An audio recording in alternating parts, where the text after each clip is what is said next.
Boa tarde a todos, sejam todos bem-vindos a esta nossa casa, que nos acolhe com amor, com carinho. E agradeço a todos que estão conosco neste momento. E também aqueles companheiros que irão nos assistir mais tarde à palestra através das redes sociais. Lembrando a todos, para colocar o seu copinho de água, fazer o seu pedido, que a espiritualidade vai estar aqui, presente em cada lar, na nossa casa também, Fabem, na casa física, na casa espiritual, nos acolhendo e atendendo ao nosso pedido.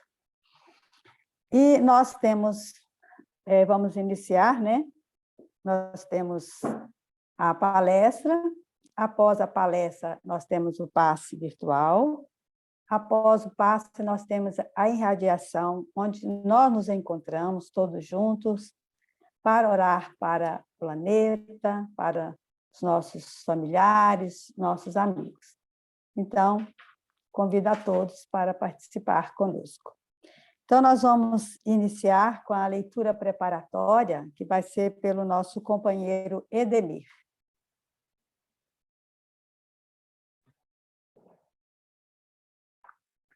Boa tarde a todos. Vamos fazer a leitura no livro Fonte Viva, de Francisco Cândido Xavier, pelo Espírito Emmanuel. O item 63, diferença. Nisto todos conhecerão que sois meus discípulos, se vos amardes uns aos outros. Jesus. João, capítulo 13, versículo 35. Nas variadas escolas do cristianismo, vemos milhares de pessoas que, de alguma sorte, se ligam ao Mestre e Senhor. Há corações que se desfazem nos louvores ao grande médico, exaltando-lhe a intercessão divina nos acontecimentos em que se reconheceram favorecidos. Mas não passam de afirmativas espetaculares, quais se vivessem indefinidamente mergulhados em maravilhosas visões. São simplesmente beneficiários e sonadores. Há temperamentos ardorosos que impressionam da tribuna, através de preleções eruditas e comoventes, em que relacionam a posição do grande renovador na religião, na filosofia, na história, não avançando, contudo, além dos discursos preciosos. Somos simplesmente sacerdotes e pregadores. Há inteligências primorosas que vazam páginas sublimes de crença consoladora, arrancando lágrimas de emoção aos leitores ávidos de conhecimento revelador. Todavia, não ultrapassa o campo do beletrismo religioso. Somos simplesmente escritores intelectuais. Todos guardam recursos e métodos especializados. Existe, no entanto, nos trabalhos da Boa Nova, um tipo de cooperador diferente. Louvo o Senhor com pensamentos, palavras e atos, cada dia. Distribui o tesouro do bem, por intermédio do verbo consolador, sempre que possível. Escreve conceitos edificantes em torno do Evangelho, toda vez que as circunstâncias o permitem. Ultrapassa, porém, toda pregação falada ou escrita, agindo incessantemente na simetria do bem, em obras de sacrifício próprio e de amor puro, nos moldes de ação que o Cristo nos legou. Não pede a recompensa, não pergunta por resultados, não se sintoniza com o mal, abençoa e ajuda sempre. Semelhante companheiro é conhecido por verdadeiros discípulos do Senhor, por muito amar. Que assim seja, graças a Deus.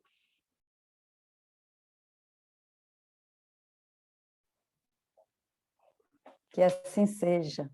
Agora nós vamos fazer a nossa prece inicial, eu convido a todos vocês para que nós possamos unir em pensamento, unir nossas energias e elevar o nosso pensamento até a Deus, nosso Pai misericordioso, a Jesus, nosso exemplo maior. E agradecer por estarmos todos unidos nesta tarde, com um único objetivo: ouvir os ensinamentos deixados por Jesus.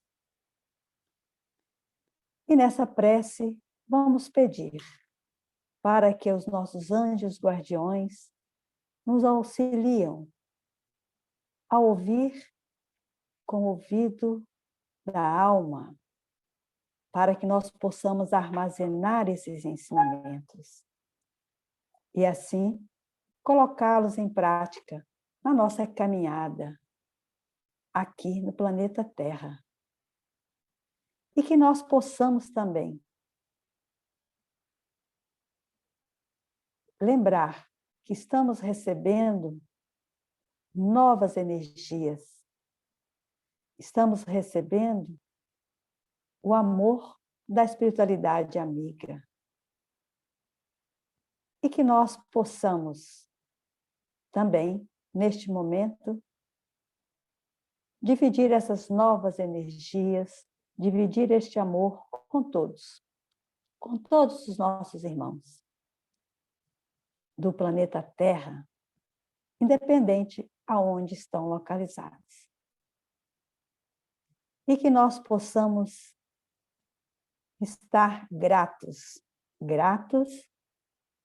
por essa oportunidade de estarmos unidos nesta casa santa, nesta casa que acolhe almas, que nos acolhe e nos orienta e nos dá a oportunidade de colocar os ensinamentos de Cristo em nossa caminhada. Que assim seja. Vamos convidar o nosso amigo Flávio da Purificação, que sempre está conosco. Nós te agradecemos por estar aqui novamente. E o tema vai ser sobre o espírito na personalidade feminina. Flávio?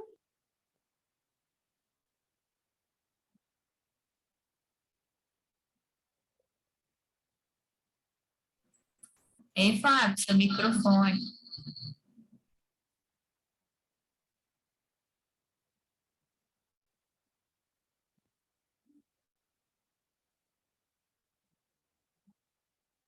Ainda está desligado.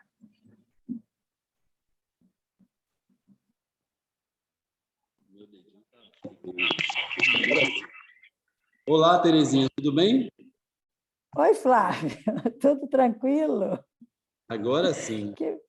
Agora eu estou usando sim, o celular do Carlos. Nós estamos Vai aqui ser... na FABEM. Nossa, que maravilha. Que Aí é o ótimo. contrário agora, o palestrante vem para a FABEM, vem para a Casa Espírita, entendeu? Agora é o inverso, entendeu? Entendi. Mas temos que aproveitar todas as alterações que nos são oferecidas, não é? Exato. Isso. Acho que a Fátima está... Me dá só um minuto, por favor. A Fátima está pedindo para a gente mudar de local aqui, né? É porque a doutora Patrícia chegou com os móveis e vai fazer um pouquinho de barulho, então nós vamos colocar o Flávio lá na secretaria. Só um minutinho, por favor. Tá ótimo.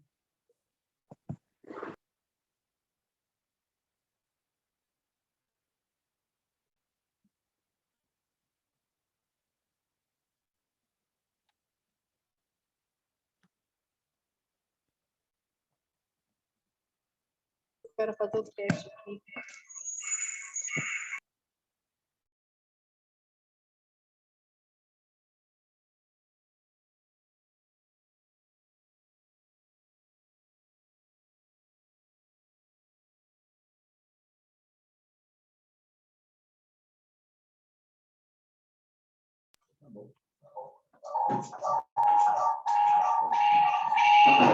Você não tem internet daqui ainda não, né?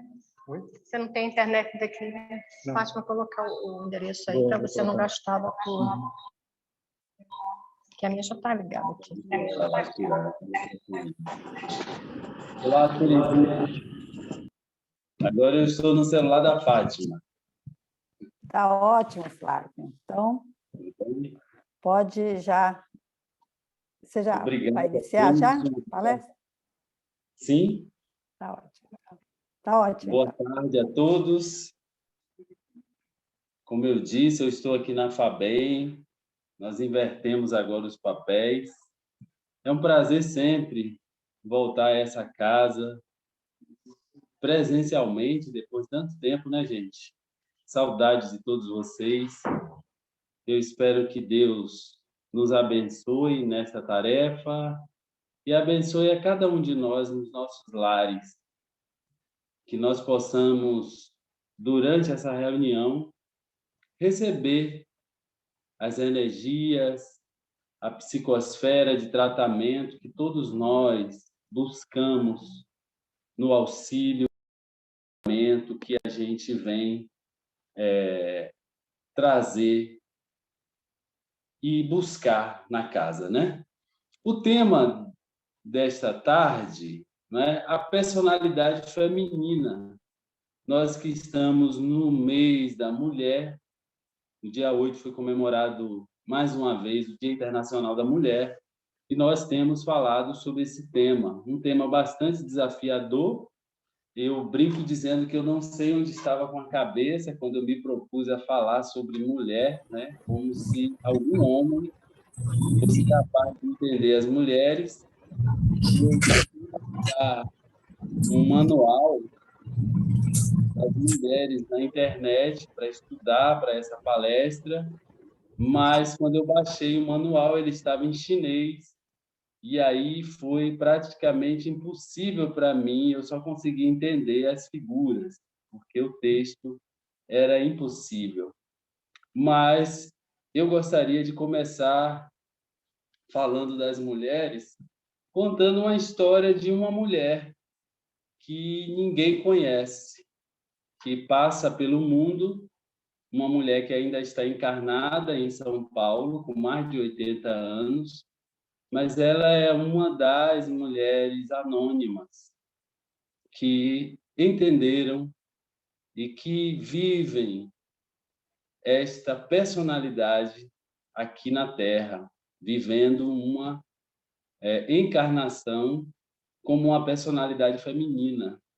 A irmã Natalvina, que, se eu não me engano, é do Paraná, foi morar em São Paulo, passou a frequentar a Igreja Católica, se colocou como uma aluna de um programa de formação de freira da Igreja Católica, entrou em uma irmandade e, depois que se formou como freira, ela começou a trabalhar em uma comunidade muito pobre de São Paulo, um bairro chamado Brasilândia. Se eu não me engano, fica na zona leste de São Paulo, norte ou leste.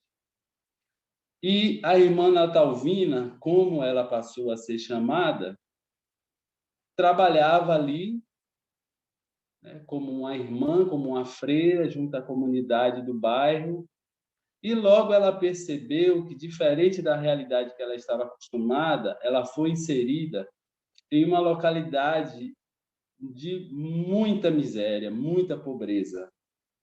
E aquilo tocava o coração da irmã de uma forma muito especial.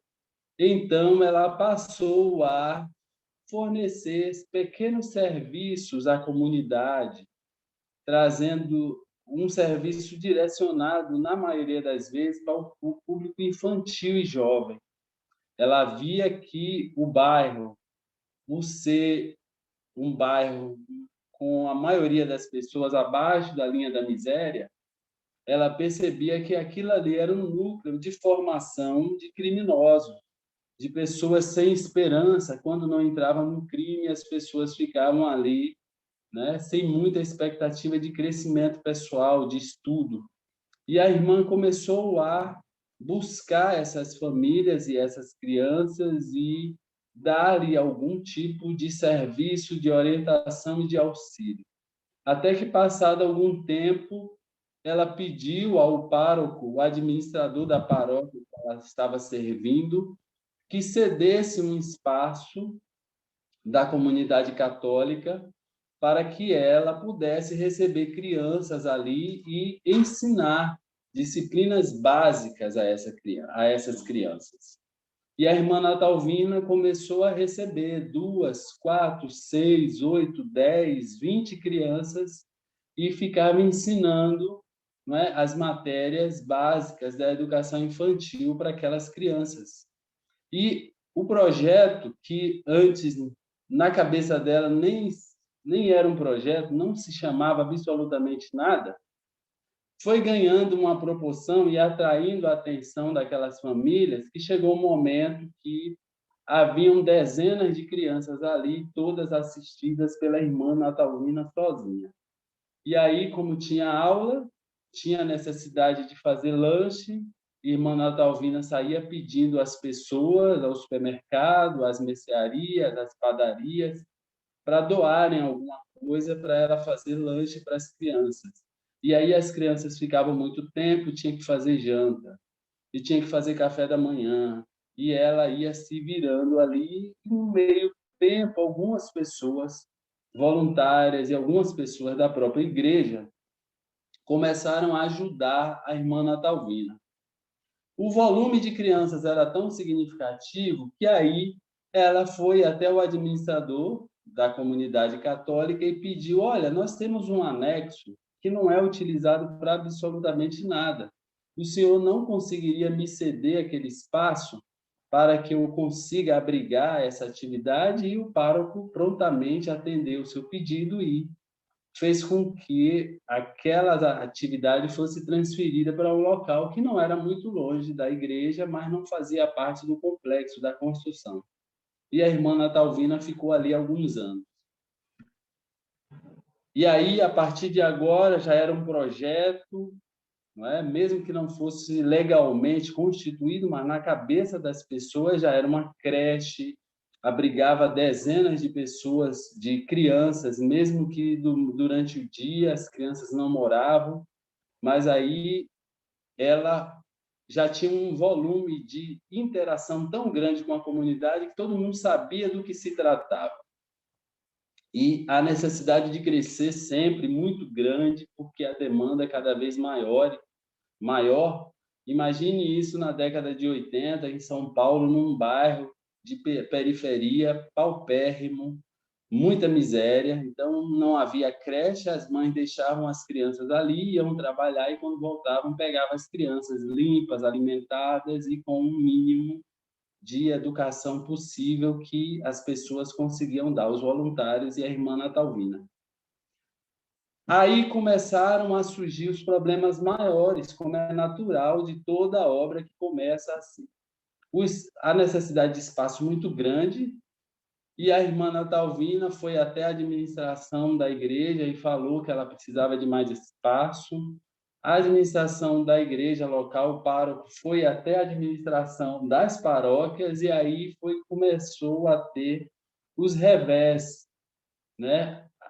Os desafios maiores para a irmã Natalvina, porque o administrador das paróquias decidiu retomar o uso daquele espaço e desalojar o projeto.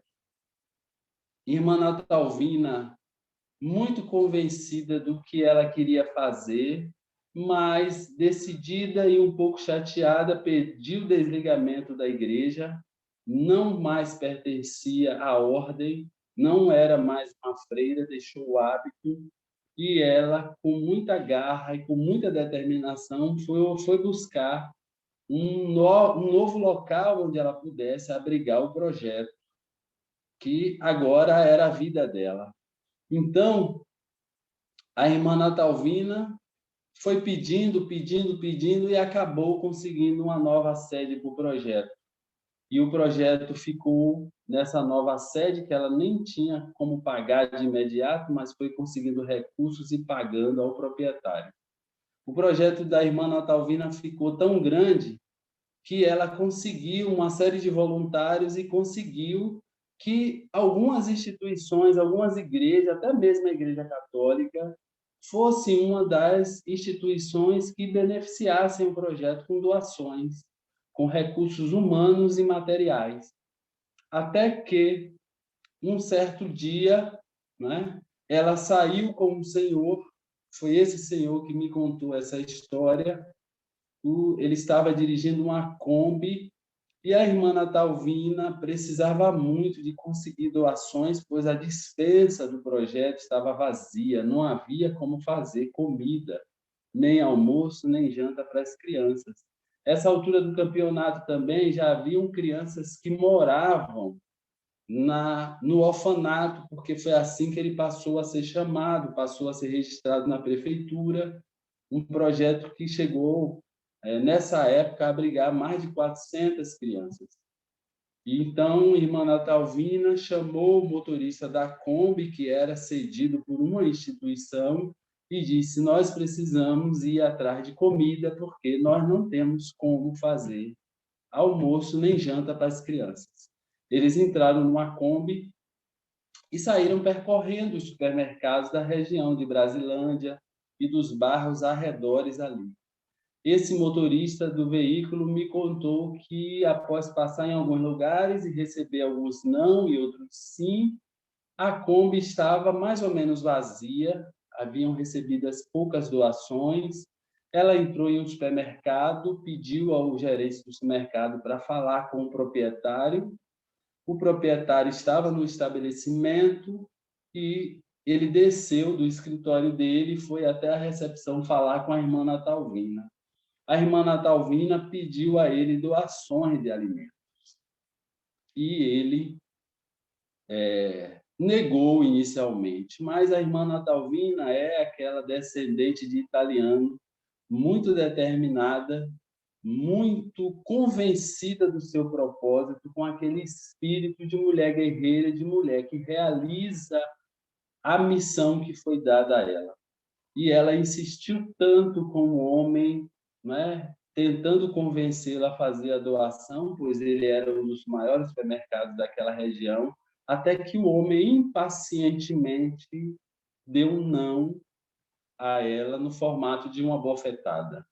Ele simplesmente, num momento impensado, devido à insistência dela no pedido, levou a mão ao rosto da missionária e ela, tomada de surpresa, e o motorista da Kombi também assustado, ficou olhando para ela e ela olhando para o dono do supermercado e ela olhando para ele e disse assim: o senhor já me deu o que eu mereço. Agora, o que é que o senhor vai doar para as crianças? E o homem, surpreendido e constrangido por ter tido aquela atitude, resolveu fazer uma doação e a Kombi voltou cheia para o orfanato. Passaram-se alguns anos que esse homem me contou essa história, uma pessoa muito amiga dela, e que eu conheço também há muitos anos, ele é meu amigo. Eu passei a contar essa história em algumas palestras. E, para minha surpresa, uma noite eu estava em estado sonambúlico e entra na minha casa a irmã Natalvina, desligada do corpo também, igual a mim, pois ela ainda está encarnada em São Paulo hoje, vivendo em uma cadeira de rodas com quase 90 anos. Mas, em espírito, a irmã Natalvina estava perfeita, magérrima, com aqueles olhos azuis, o cabelo grisalho, uma pele branca alva, típica descendente de italiano, né? E muito altiva. E quando ela me viu, ao meu lado estava também a minha irmã, desligada do corpo. Irmã Natalvina sorriu para nós dois, olhou para minha irmã e falou assim: vamos, nós temos que participar de uma reunião. E eu vendo aquela cena, eu imediatamente tive o instinto de segui-las. E ela olhou para mim e disse assim: você ainda não. Você ainda não está preparado. E eu tomei um susto. Como assim? Minha irmã está preparada para alguma coisa e eu não estou preparado. Tudo bem. Mas a pessoa, quando é curiosa, encarnada, em espírito também é curioso, e elas duas foram volitando e eu arrumei um jeito de segui-las. Cheguei em Salvador, minha cidade natal, e elas duas chegaram antes de mim. Eu cheguei a vê-las numa portaria de uma instituição muito bonita no plano espiritual. A irmã Natalvina se apresentou na portaria e uma pessoa comunicou que a irmã Natalvina estava ali e eu estava atrás delas duas, conseguia ver a cena, mas não participava da cena. Daqui a alguns segundos, 1 minuto ou 2, eu vejo uma freira magérrima, com hábito preto e com o capuz do hábito ainda descendo uma escadaria e vindo até a guarita atendê-la. Imediatamente eu reconheci Irmã Dulce, desencarnada. Eu conheci Irmã Dulce em Salvador, quando eu morava em Salvador. A vi, não falei com ela, mas a vi. E quando eu vi o espírito de Irmã Dulce, eu assustei, eu digo, meu Deus, Irmã Dulce vai receber Irmã Natalvina e a minha irmã. E eu fiquei de fora do portão. E elas duas subiram com a Irmã Dulce para uma reunião que eu nunca soube o objetivo.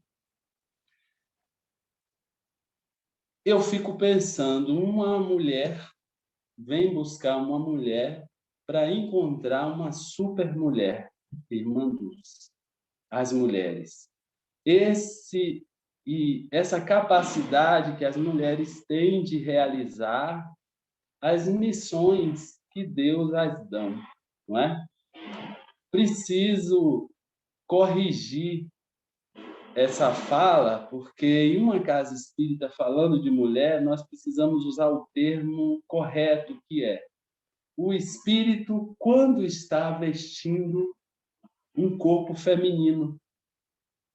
Pois a mulher é simplesmente um espírito vestindo um corpo feminino. E o homem é um espírito vestindo um corpo masculino. E quando o espírito está vestindo esse corpo feminino, ele adquire certas características que o distingue do espírito quando está vestindo um corpo masculino. E uma dessas características é essa abnegação, essa capacidade de se doar, de amar. Muitas vezes sem entender todo o contexto, todo o entorno, mas quando o espírito está vestindo um corpo feminino, ele é revestido pela química do corpo feminino, e essa química altera certas características de comportamento daquele espírito, permitindo a ele exercitar com mais fluidez, com mais exuberância, o seu lado emocional da personalidade. E quando o espírito está revestido de um corpo masculino, a química ou a ausência dessa química que tem no corpo feminino faz com que o homem exercite com mais predominância o lado intelectual da sua personalidade. E isso nós vemos claramente quando Allan Kardec pergunta sobre a atribuição do homem e da mulher na Terra, e aí os espíritos respondem: ao homem se ocupar das coisas exteriores e à mulher se ocupar das coisas interiores. As mulheres, ou melhor, o espírito, quando estão revestidos pelo corpo feminino, eles demonstram uma capacidade, um intelecto emocional muito superior a nós que estamos revestidos de um corpo masculino. A mulher, desde o início do Evangelho do Novo Testamento, do Evangelho com Jesus, a mulher já mostrava a tônica da personalidade feminina, porque eu fico imaginando se Maria tivesse uma personalidade masculina. Jesus ia levar talvez 2000 anos para nascer, porque o homem ia questionar tudo. O homem ia questionar como esse menino não é filho do meu marido. Por que que eu fui escolhida? Eu quero entender o que é que eu vou ganhar com isso. Tá? Eu não tenho tempo para cuidar dessa criança, não. Então, Jesus nasceu e tudo deu certo porque Maria estava revestida da personalidade feminina. Então, em um momento de submissão, de entrega, de amor incondicional, ela simplesmente disse sim para aquele espírito que veio comunicar que ela seria a mãe do Messias. E Jesus encontrou várias mulheres marcantes. A mulher considerada adúltera mostrou para Jesus a sua honestidade ao contar para ele que realmente ela havia cometido um deslize, diferente dos homens que, ao serem abordados ou pegos cometendo um crime, tentavam enganar o Cristo, tentavam dissimular o seu erro.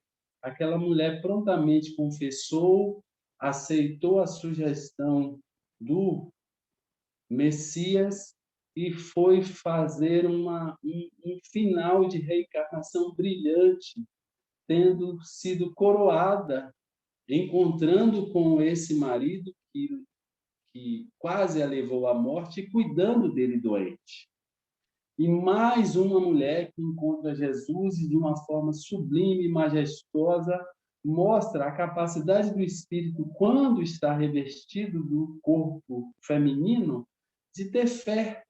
Ter fé, às vezes, em coisas simples, mas ter uma fé tão profunda e tão sincera quando aquela mulher hemorroísta, que simplesmente diz para Jesus, quando Jesus pergunta: por que você me tocou? E ela responde para Jesus: porque eu acreditei que simplesmente tocando a sua túnica, eu ficaria curada de uma doença que ela tinha há mais de 12 anos.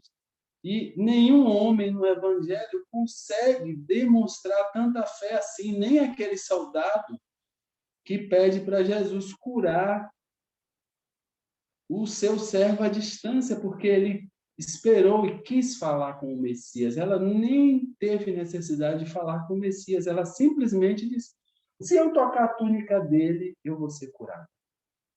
E Jesus continua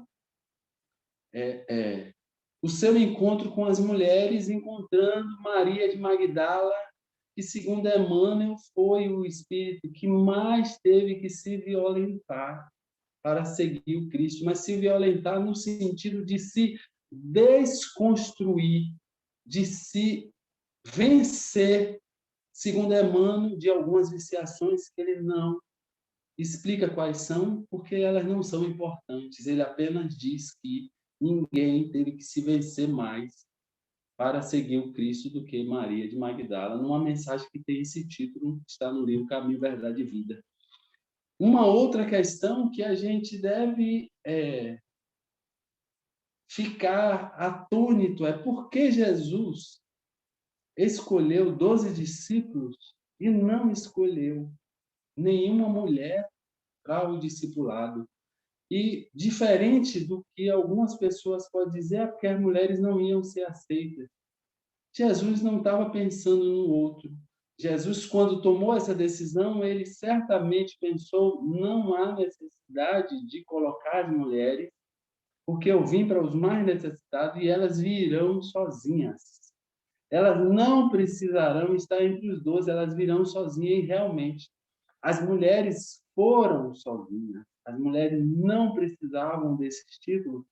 E durante o ministério que Jesus viveu, durante aqueles 3 anos, as mulheres fizeram um trabalho de apoio, de assistência, de pregação e de doação invejável, pois hoje, no plano espiritual e inúmeras obras, Maria de Magdala é considerada a apóstola dos apóstolos. Para talvez equiparar Maria de Magdala somente Paulo de Tarso, porque Em termos de realização, de entrega, de doação, ninguém conseguiu fazer tanto, nenhum dos 12 conseguiu fazer tanto como Maria de Magdala. Ali estava, mais uma vez, a assinatura na história da humanidade do que é a personalidade feminina. Emotividade, entrega, capacidade de resiliência, capacidade de doação, capacidade de perdão, inteligência emocional. O homem pode conquistar esses troféus? É óbvio que vai conquistar, e ele vai conquistar esses troféus quando estiver vestindo uma roupa na personalidade feminina.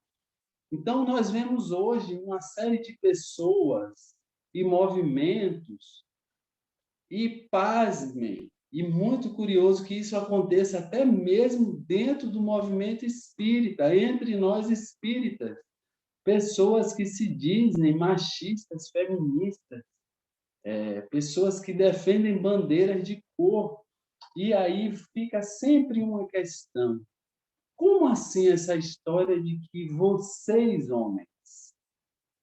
Como assim essa história de vocês, mulheres? Como assim vocês? Todo mundo aqui sabe que não existe esse pronome no plano espiritual, vocês e você. Eles foram abolidos. Só existe nós. Nós, quando estamos na personalidade masculina, muitas vezes somos machistas. Nós, quando estamos na personalidade feminina, somos de tal forma, não é? Então, a gente precisa fazer o exercício não só quando a gente fala de gênero, mas para qualquer outra questão espiritual. Um dos maiores aprendizados que nós espíritas, nós religiosos, mas espíritas principalmente, por terem tanta explicação tão nítidas em relação à vida, em relação às questões espirituais, o maior exercício que nós precisamos aprender a fazer é subir para o primeiro andar. A maioria de nós não conseguimos entender e visualizar as respostas dos problemas da nossa coletividade, principalmente coletividade, porque a gente não consegue sair do mesmo nível que a gente está com as outras pessoas. A gente sempre fica olhando as coisas na horizontal. Mas, a partir do momento que nós aprendemos a sair do térreo, ir para o primeiro andar, para o segundo andar e para o terceiro andar, e olhar as coisas de cima, a gente vai ver que a gente resolve uma série de conflitos.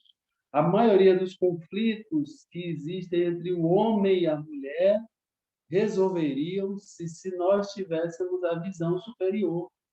É a visão que diz assim: mas como assim? Não tem homens e mulheres. Tem personagens vestindo roupas masculinas e femininas. Porque os homens de hoje machistas foram as mulheres de ontem submissas. Porque se nós olharmos 1920, 1930 para trás, o homem que não provia tudo que a mulher necessitava e que a família não necessitava, era considerado pelas mulheres e pelos homens um homem desonrado, porque o homem tinha que ser o provedor e a mulher tinha que cuidar dos filhos e da casa. Então, as próprias mulheres, ou melhor, os próprios espíritos revestidos de roupa feminina eram machistas. E hoje, nós, obviamente, com apenas 100 anos, não iríamos conseguir corrigir todas essas posturas. Então, quando a gente está aqui no primeiro andar, e a gente lembra da história, a gente lembra quem nós somos, nós não vamos mais cometer o erro de português, nem o erro de postura de dizer: vocês, homens, vocês fazem isso, vocês roubam o nosso espaço. Por quê? Esses vocês podem se tornar eus logo ali na frente, quando nós reencarnarmos como homens e como mulheres. Percebem que não é uma questão de fazer uma reforma no jeito que o gênero pensa, é uma questão de fazer reforma na forma com que os espíritos pensam. E isso só é possível ser enxergado se a gente sai daqui, do mesmo nível, e vai para o primeiro andar. Porque a partir do primeiro andar é que nós vamos lembrar que todos nós somos espíritos encarnados e nós não temos sexo como espírito. Deus não criou Flávio homem, Deus não criou Flávio mulher, Deus criou Flávio espírito.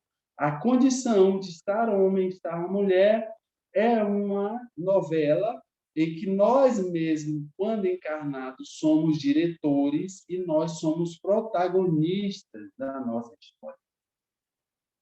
Curioso é que, quando Allan Kardec pergunta sobre o papel do homem e da mulher na natureza, ele questiona os espíritos assim: a mulher pode ter um papel tão relevante como o homem na natureza? E aí os espíritos respondem: até maior, pois é ela que lhe dá os primeiros princípios de educação.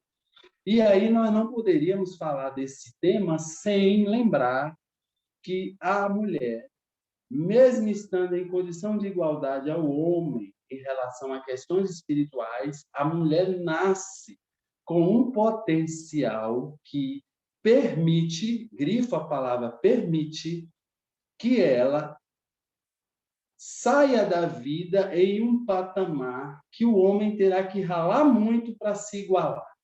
Qual o nome desse altar? Qual o nome dessa potencialidade?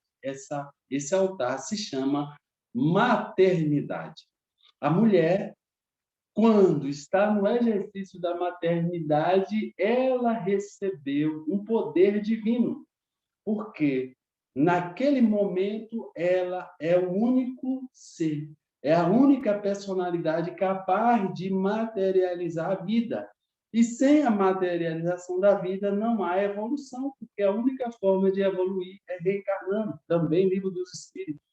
Então, a mulher, ela deve encarar que essa roupa, que essa indumentária que ela está usando temporariamente, não é? Porque os espíritos dizem que nós não reencarnamos como homem e logo em seguida mulher, como homem, como mulher.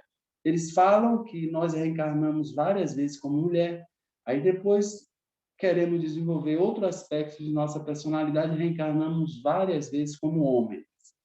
Então, nessas várias vezes, nós assimilamos bem os conhecimentos e evoluímos naqueles pontos que a personalidade feminina facilita.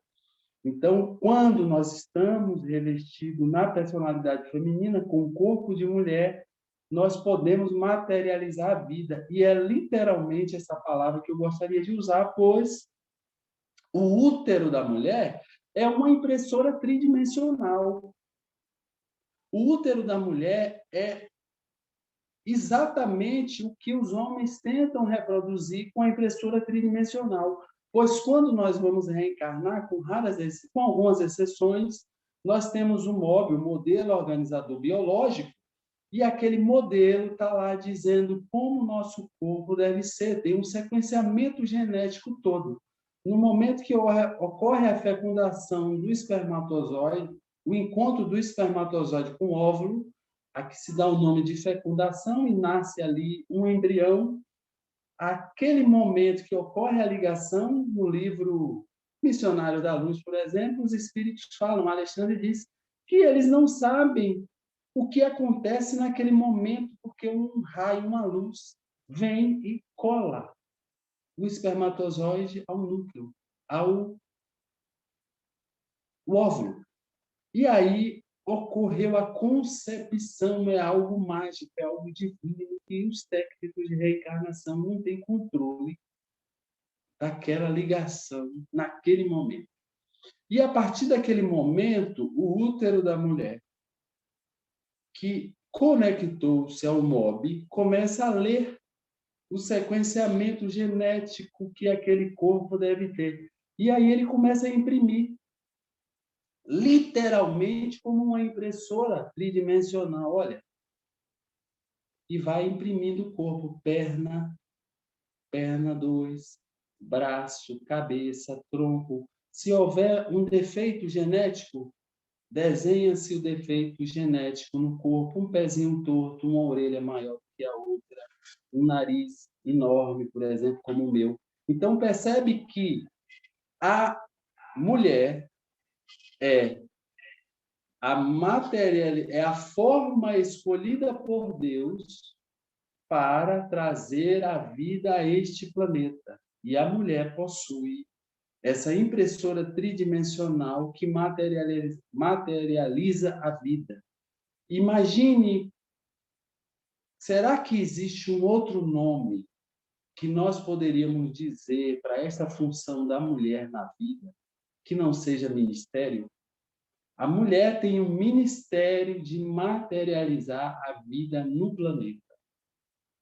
E, a partir dali, a evolução segue. É só isso que a mulher faz. Toda mulher, ao olhar a sua vida, a sua reencarnação aqui do primeiro andar, precisa lembrar o quanto sublime ela é na natureza. Porque a mulher é exatamente esse toque mágico, esse colorido, esse brilho. Eu brinco em alguns estudos, quando nós estamos estudando a Gênese, o Evangelho segundo o Espiritismo, o Livro dos Espíritos, que eu digo assim, lembrando do livro A Caminho da Luz. Quando Emmanuel diz no livro A Caminho da Luz, que foi o Cristo que chamou alguns pares seus com o poder dado por Deus e começou a modelar a Terra junto com esses coleguinhas. E eu fico lembrando disso e pensando, eu tenho a impressão de que quem for as amigas do Cristo que fizeram as orquídeas só poderiam ser espíritos femininos, porque quando você olha uma orquídea, é algo tão delicado, é algo tão sublime, é feito com tanta doçura, com tanta delicadeza, que eu não consigo imaginar no nível que eu estou, no andar que eu estou, uma personalidade masculina tendo aquela delicadeza toda. E quando eu vejo um tubarão, um jacaré, um boi, algumas espécies de animais, eu digo, tenho certeza que foi homem, olha lá. A natureza, e é tudo básico, né? É aquele ser grande, tudo da mesma cor, não tem feito. Você pega uma joaninha, você fica imaginando, você acha que um homem projetando uma joaninha ia ter aquela delicadeza e aquela vontade de colocar as pintinhas na joaninha? Não ia ter. Isso é coisa de um espírito com a natureza feminina, a delicadeza, o toque a mais. Chega lá, eu vou botar umas pintinhas brancas e umas pintinhas pretas, que aí vai ficar aquele negócio demodê, vai ficar aquele puá maravilhoso. Minhas amigas vão ficar doidas quando ver esse bichinho que eu fiz aqui. Isso não é da personalidade masculina. Então, a mulher, ela dá o brilho. Há uma outra mensagem de Emmanuel também nessa coleção, Caminho, Verdade e Vida, Ceifa de Luz, Vinha de Luz, em que ele diz que a mulher é a cola, é aquela liga que é capaz de manter a família unida. Gente, olha a função da mulher na vida. Como é importante a mulher na vida. E eu fiquei muito curioso e achei muito engraçado, essas coisas não me perturbam. Quando no dia 8 eu coloquei no meu Instagram, assim, no story, parabéns pelo Dia Internacional da Mulher, parabéns para nós, meninas. E uma pessoa espírita, algumas pessoas brincaram comigo, e uma pessoa espírita chegou para mim e falou assim, nossa, é sério mesmo, você é gay? Aí eu disse mesmo assim, eu pensando comigo mesmo assim, mas como assim? Ela acha que porque eu coloquei parabéns para nós, eu sou gay. E não teria problema nenhum se eu fosse, não tenho nada contra os homossexuais, mas eu achei curioso, que eu disse, eu fiquei pensando comigo mesmo e analisando, tá vendo como Mesmo um espírito revestido pelo corpo feminino, ele pode ser machista, e muitas vezes muitas mulheres são machistas ainda, e vamos evoluir para deixar de sermos. Mas que curioso é que a pessoa, mesmo sendo espírita, não conseguiu ainda fazer o exercício de ir aqui para o primeiro andar e dizer: o Dia Internacional da Mulher é uma comemoração por tudo isso que nós falamos, pela beleza, pela sensibilidade, pelo carinho, pelo amor, pela doação, por esse colorido que a mulher pode nos trazer, e é o nosso dia também, porque eu sei que eu fui mulher, e eu sei que um dia eu serei. Eu só peço a Deus... Tudo bem, Fátima? Eu estou preocupada com você, que você está suando muito. Ah, não, estou tranquilo. Nada, tá bom. Tá ótimo aqui. Eu estou suando. Tá ótimo. Eu só peço a Deus, minha gente, que Ele me permita lembrar, quando eu estiver vestindo a roupa de mulher, me permita lembrar um pouco da minha experiência masculina, porque quando eu estiver lá como mulher, toda bonitona, né, toda trabalhada na academia, e vier uns engraçadinhos querendo me dar golpe, eu tenho que lembrar alguma coisa da minha experiência masculina, porque quando eles vierem de golpe, eu já vou estar dando um golpe neles, porque eu não quero ser mulher boba. A única coisa que eu peço a Deus é isso, mas que todos nós teremos que vestir, obrigado, todos nós teremos que vestir a indumentária feminina, e todos nós teremos que vestir a indumentária masculina até chegar à perfeição. E aí, quando nós chegarmos à perfeição, ao estado de espírito puro, nós vamos escolher a forma com que nós vamos nos apresentar. Mas o mais importante de tudo é que nasça no coração de todos os homens, principalmente dos homens, o entendimento de que por trás de uma roupa, de um corpo feminino, há um espírito igualzinho a nós, que apenas hoje está fazendo um papel diferente na sociedade. E que nós temos um papel também a cumprir, porque a partir do momento que o homem for para o primeiro andar, no mínimo o primeiro andar, e ele começar a enxergar o espírito que está junto aos corpos e não mais aos corpos, nós, homens, iremos perceber o quanto é nocivo qualquer movimento que nós façamos de violência, de desigualdade, de separação, de submissão, de escravidão e qualquer outra coisa que vá ferir aquele espírito que está com a roupa feminina.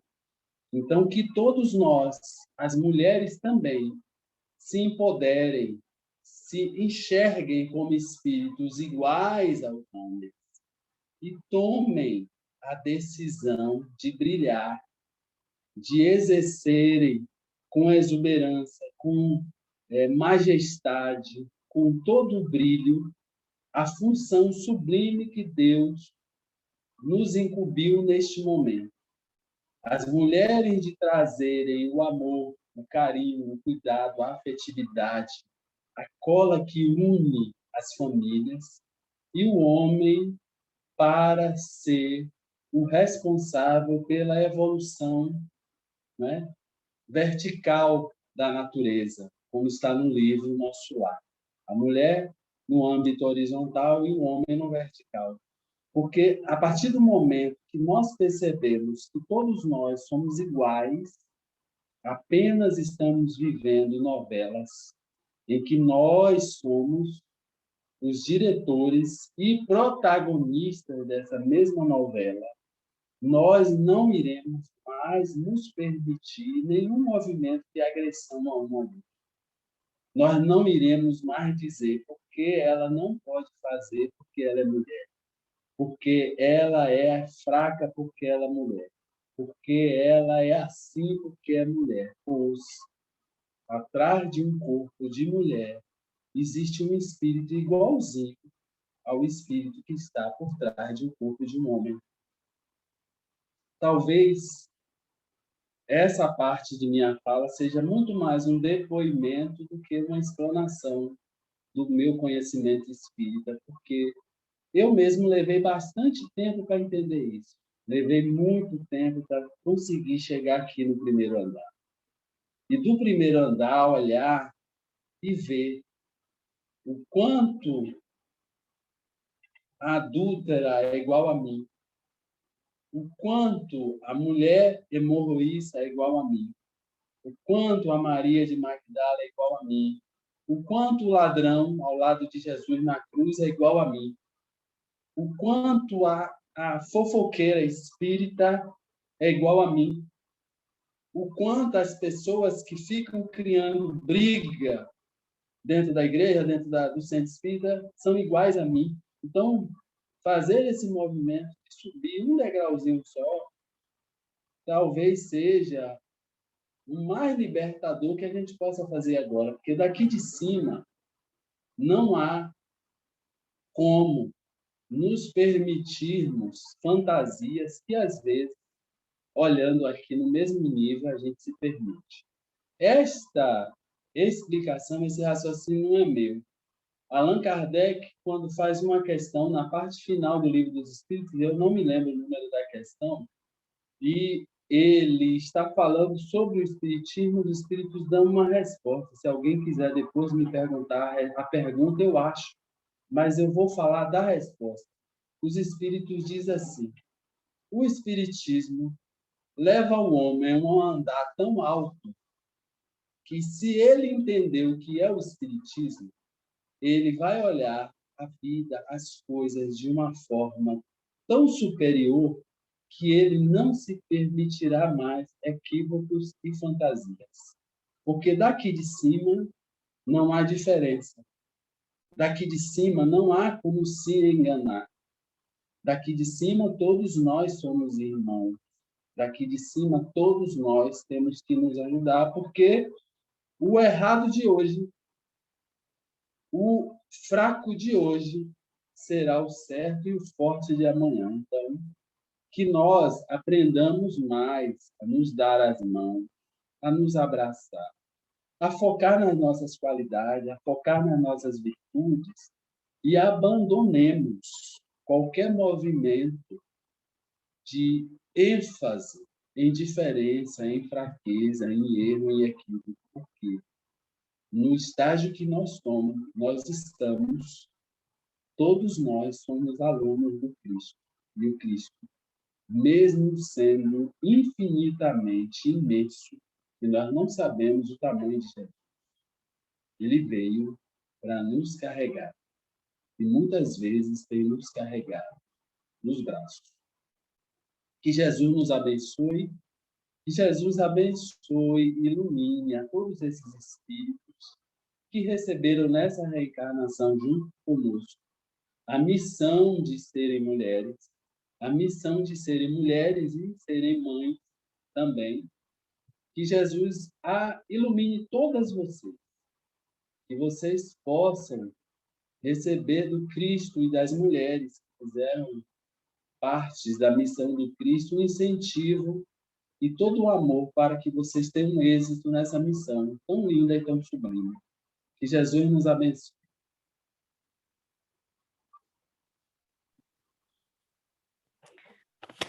Muito grato, Flávia. Que você possa sentir o abraço fraterno de cada companheira da FABEM e dos companheiros também. Nós vamos caminhar, né? Eu incorporei tanto o espírito feminino que eu estou aqui no Zoom da Fátima Rocha. Meu nome agora é Fátima Rocha. Pois é, você estava Flávio, depois esteve Fátima, agora você vai voltar a Flávio. Perfeito. Que ótimo, muito obrigada, tá? E se você puder continuar conosco, nós agora vamos passar para o passe, depois para a radiação, mas se tiver algum compromisso, Fique à vontade. Obrigado. Tá ótimo. Boa tarde. Então, agora, nós vamos pedir ao nosso companheiro Edemir que faça a nossa prece final.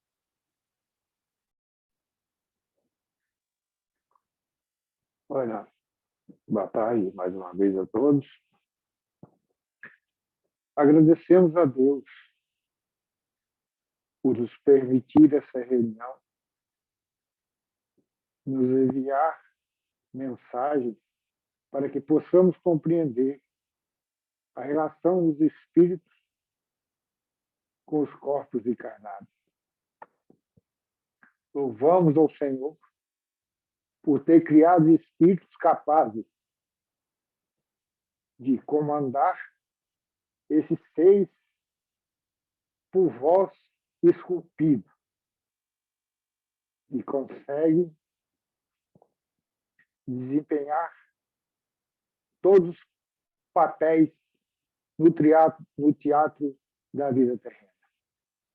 Assim, Senhor, coloque-nos num degrau maior para que possamos enxergar a relação entre o espírito e a matéria, para que a nossa vista seja mais abrangente.